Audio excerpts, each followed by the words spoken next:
রাষ্ট্র সংস্কারের লক্ষ্যে গঠিত ৬ সংস্কার কমিশনের রিপোর্ট বাস্তবে রূপ দিতে রাজনৈতিক দলগুলোর সঙ্গে বৈঠক করেছে অন্তর্বর্তী সরকার।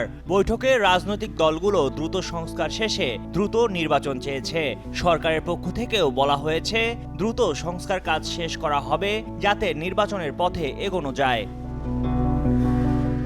শনিবার রাজধানীর বেলি রোডের ফরেন সার্ভিস একাডেমিতে ৬ সংস্কার কমিশনের প্রতিবেদন নিয়ে জাতীয় ঐক্যমত্য কমিশন এর প্রথম বৈঠক অনুষ্ঠিত হয়, যেখানে ২৬টি রাজনৈতিক দল ও জোটের প্রায় ১০০ নেতা অংশ নেন। এছাড়া জাতীয় নাগরিক কমিটি ও বৈষম্য বিরোধী ছাত্র আন্দোলনের প্রতিনিধিরাও বৈঠকে অংশগ্রহণ করেন। বৈঠকে প্রধান উপদেষ্টা ডক্টর মোহাম্মদ ইউনূস বলেছেন, সংস্কার কমিশনের প্রস্তাব চাপিয়ে দেওয়ার জন্য নয়, কেবল সুপারিশগুলো নিয়ে আসা হয়েছে, বাকিটা রাজনৈতিক দলগুলোর কাজ, যারা জনগণের প্রতিনিধিত্ব করেন। বৈঠকে গণ অধিকার পরিষদ, জাতীয় নাগরিক কমিটি ও বৈষম্য বিরোধী ছাত্র আন্দোলন স্থানীয় নির্বাচনের পক্ষে যুক্তি তুলে ধরে। অন্যদিকে বেশিরভাগ দলই এ বছরের মধ্যে নির্বাচন দাবি করেছে। ইসলামী আন্দোলন সংখ্যানুপাতিক পদ্ধতিতে নির্বাচন চেয়েছে। জাতীয় নাগরিক কমিটি ও বৈষম্য বিরোধী ছাত্র আন্দোলন আওয়ামী লীগ নিষিদ্ধ এবং দলটির নেতাদের বিচারের দাবি জানায়।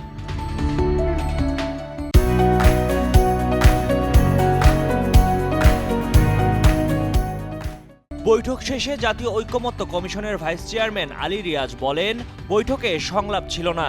জাতীয় ঐক্যমত্য কমিশনের প্রক্রিয়া কি হবে সে বিষয়ে আলাপ আলোচনা করা হয়েছে। তিনি বলেন, প্রতিটি রাজনৈতিক দলের বক্তব্যে যেটা স্পষ্ট হয়েছে সেটা হলো তারা মনে করে জাতীয় ঐক্য রক্ষার কোনো বিকল্প নেই। সংস্কার প্রক্রিয়া এগিয়ে নিয়ে যাওয়ার ব্যাপারে তারা দৃঢ়তা প্রকাশ করেছেন।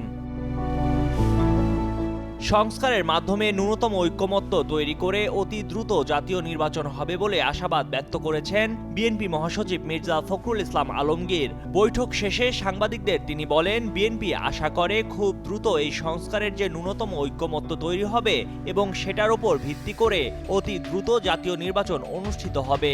জাতীয় নির্বাচন নাকি স্থানীয় সরকার নির্বাচন, এই বিষয়ে প্রশ্ন করা হলে মির্জা ফখরুল ইসলাম আলমগীর বলেন, জাতীয় সংসদ নির্বাচন সবার আগে হতে হবে, তারপর স্থানীয় সরকার নির্বাচন হবে। দ্রুত নির্বাচন চায় জামায়াতে ইসলামীও। দলটির নায়েবে আমির সৈয়দ আব্দুল্লাহ মোহাম্মদ তাহের বলেছেন, সব ইতিবাচক সিদ্ধান্তকে জামায়াতে ইসলামী সমর্থন জানাবে। এই সংস্কার কমিশন চূড়ান্ত সিদ্ধান্তে পৌঁছার পর যাতে নির্বাচন অনুষ্ঠিত হয়, যথাসম্ভব সেই প্রস্তুতি গ্রহণ করার জন্য বলেছে জামায়াতে ইসলামী। ময়ূখ ইসলাম, কালের কণ্ঠ ডেস্ক।